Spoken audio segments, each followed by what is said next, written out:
आपको लगता है देश में किसानों की जो स्थिति है वो कॉन्टिन्यूसली बैड होती जा रही है, वर्सन होती जा रही है? नाजुक है, इस सरकार में आने के बावजूद बहुत नाजुक है। अभी आपने देखा हरियाणा में आंदोलन हुआ। मैं तो आज भी बोल रहा हूँ कि बाजरा जो है, सरकार जो है एमएसपी, मोदी जी कहते हैं हम एमएसपी दे रहे हैं और देते रहेंगे। 2300 रुपये का एमएसपी है, बिक रहा है कितना, 1600 रुपये। सरसों 4000 रुपये कुंटल बिक रही है, एमएसपी कितना है, 5600 रुपये। तो कहाँ फ़ायदा हो रहा है किसान को? आप बताओ कहाँ फ़ायदा हो रहा है किसान के लिए?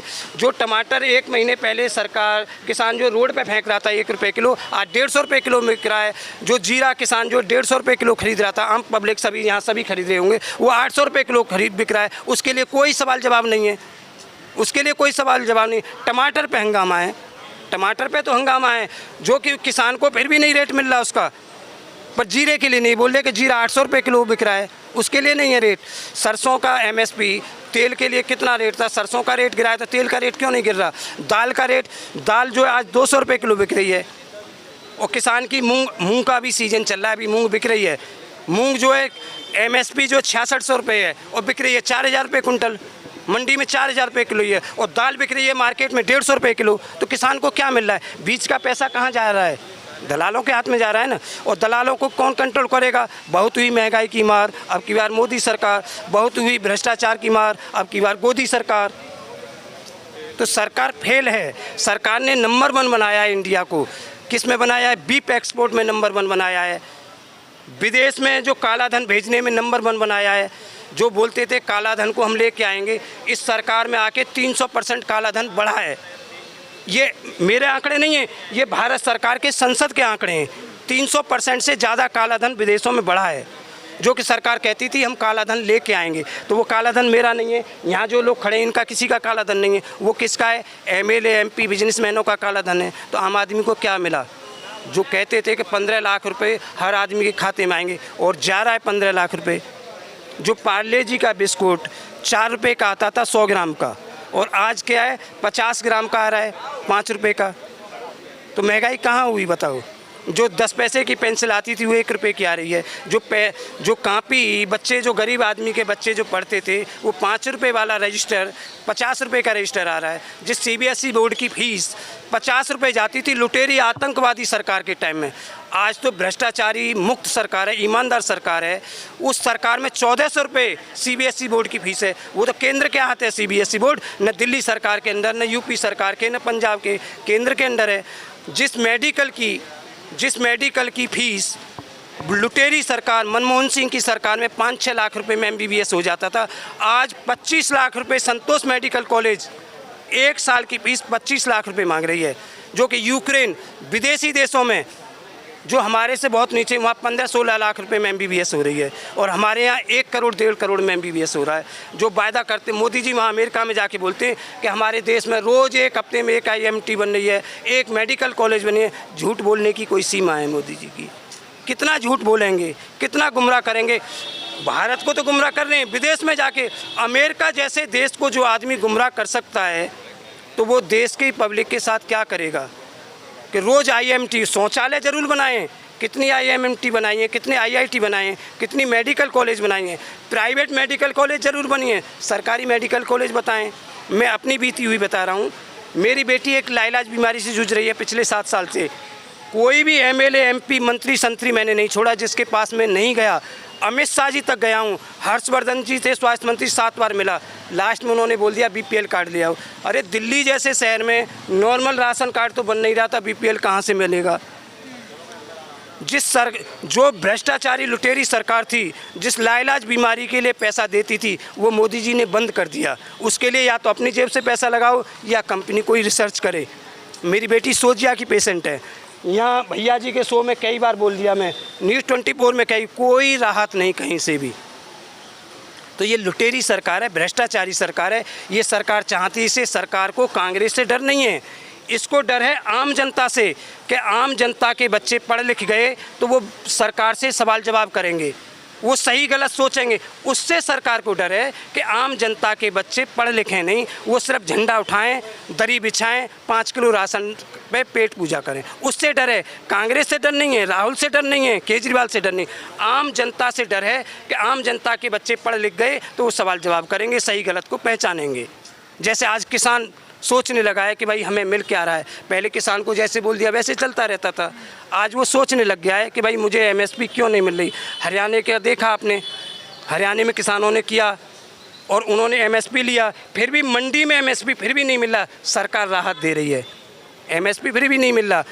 जब हरियाणा की सरकार राहत दे सकती है तो दूसरी मध्य प्रदेश में भी सूरजमुखी की खेती ज़बरदस्त होती है, वहाँ तो बीजेपी की सरकार है खुद की, केंद्र में भी ये डबल इंजन सरकार है, तो डबल इंजन सरकार क्यों नहीं दे रही?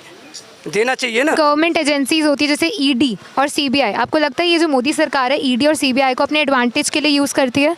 देखो, उसके लिए मोदी सरकार ने आने वाले टाइम पे अगर सरकार बदल जाती है ना, तो इस सरकार ने अपने नुमाइंदे ऊपर इतने ऊपर पहुंचा दिए हैं कि आने वाली सरकार उनके ट्रांसफ़र करते करते ही थक जाएगी, पर वो सुचारू रूप में नहीं आएगी। अभी जो बच्चा 5 साल 6 साल 4 साल गरीब का यूपीएससी की तैयारी करता है, सिविल सेवा की, वो बच्चे रह गए और सरकार ने पीछे से बैकग्राउंड से मल्टीनेशनल कंपनियों के आईएएस बना के मंत्रालयों में सचिव बना दिए। जो मल्टीनेशनल कंपनी से आए हैं, सचिव बने हैं पीएमओ में, गृह मंत्रालय में, होम मिनिस्ट्री में और भी मिनिस्ट्रियों में, वो मेरे लिए काम नहीं करेंगे, वो अडानी अंबानी के लिए पॉलिसी बनाएंगे, चूँकि वहीं से आए हैं। वो आम जनता के लिए पॉलिसी नहीं बनाएंगे। आम जनता के लिए पॉलिसी तो वही बना सकता है जो ज़मीन से जुड़ के 4-5 साल, जो गाँव का बच्चा तैयारी करके यूपीएससी का एग्ज़ाम करके आईएएस बनेगा, आईएएस बन के बाद ज़िले में 4-5 साल 10 साल घूमेगा, जब सचिवालय पहुँचेगा पीएमओ, वो आम जनता की पॉलिसी बनाएगा, न कि जो मल्टीनेशनल कंपनी से आईएएस बन के सचिव बन गया पीएमओ में, वो आम जनता के लिए ही बनाएगा। वो आपने देखा नोटबंदी में उर्जित पटेल कहाँ से आया था? रिलायंस से आया था। उसने क्या किया? जैसे मोदी ने किया, हाँ में हाँ मिला दिया, और उसका रिजल्ट क्या हुआ? नोटबंदी में 2000 का नोट आज बंद करना पड़ता है। जिस 2000 के नोट के चिप बताते थे अंजना ओम कश्यप और भी मीडिया वाले आप जैसे, वो कहाँ गई चिप? कहाँ गया? जब 2000 के नोट से 500 रुपये के 1000 के नोट से भ्रष्टाचार हो रहा था, तो 2000 के, वो तो सभी को, अनपढ़ आदमी भी देख सकता है कि छोटे नोट से ही भ्रष्टाचार हो रहा है, तो बड़े नोट से तो और ज़्यादा होगा। तो ये सरकार नाकाम है। कोई भी आता है मोदी जी से सिग्नेचर करा के चला जाता है, क्योंकि मोदी जी सरकार खुद नहीं चला रहे, मोदी जी गोदी में बैठे हैं अडानी अंबानी की में। मोदी जी को अडानी अंबानी चला रहे हैं। जैसे बोलते थे कि मोनी बाबा को ये तो रेनकोट वाली सरकार है, कांग्रेस की सोनिया गांधी सरकार चला रही हैं, पर उन्होंने ऐसा कोई फैसला नहीं लिया था जिससे देश को नुकसान हो। इस सरकार के अंदर कोई भी ऐसा काम हुआ हो जिस पर सरकार की तारीफ हुई हो, एक भी बता दो। मंदिर वाला मुद्दा है तो वो सुप्रीम कोर्ट का जजमेंट है, उसमें सरकार का कोई रोल नहीं है। सरकार लेके आती तो अपना वहाँ बिल लेके आती, जैसे अभी दिल्ली के लिए, दिल्ली सरकार के लिए बिल लेके आई, इसी तरह से मंदिर के लिए बिल लेके आते, पास कराते, तो हम बोलते हैं कि मोदी सरकार ने किया है। वो तो सुप्रीम कोर्ट का जजमेंट है, सुप्रीम कोर्ट का जजमेंट है, मंदिर बन रहा है, उसमें सरकार का कोई रोल नहीं है। रोल यहाँ है जो सुप्रीम कोर्ट का फैसला चेंज करके अध्यादेश लाए और दिल्ली सरकार की पावर छीन ली। ये है रोल, ये है मोदी जी का करिश्मा, ये है मोदी जी का करिश्मा। जिस बीफ एक्सपोर्ट के लिए हाय तौबे मचाते थे, जो आज वर्ल्ड में पहले नंबर पे है। बीफ एक्सपोर्ट में इंडिया पहले नंबर पे है, नंबर 1 बनाया है। महंगाई में नंबर 1 है, भुखमरी में नंबर 1 है, बेरोजगारी नंबर 1 है। यहाँ में जो 400 रुपये का सिलेंडर है वो 1100 रुपये का नंबर 1 बनाया है। 2024 में अब जो विपक्ष है वो महागठबंधन बनाकर भाजपा के विरुद्ध लड़ना चाह रही है लोकसभा के चुनाव सेंटर के। आपको लगता है यूनाइटेड ऑपोजिशन जीत पाएगी? देखो, गठबंधन बनता है, एक के सामने एक चुनाव लड़ेगा, 100% जीतेगा। एक के सामने एक लड़ेगा, 100% जीतेगा। पर जीतने के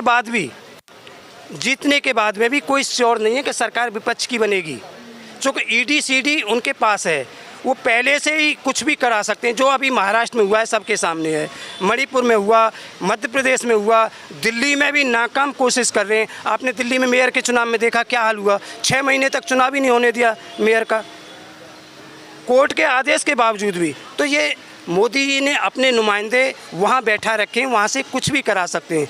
वही विनोद राय कैग की रिपोर्ट लगा के सरकार बनवा गया, और उस 2G कॉमनवेल्थ घोटाले के ऊपर सरकार बनी, उसके ऊपर अपील नहीं की सरकार ने, सबको क्लीन चिट दे दी।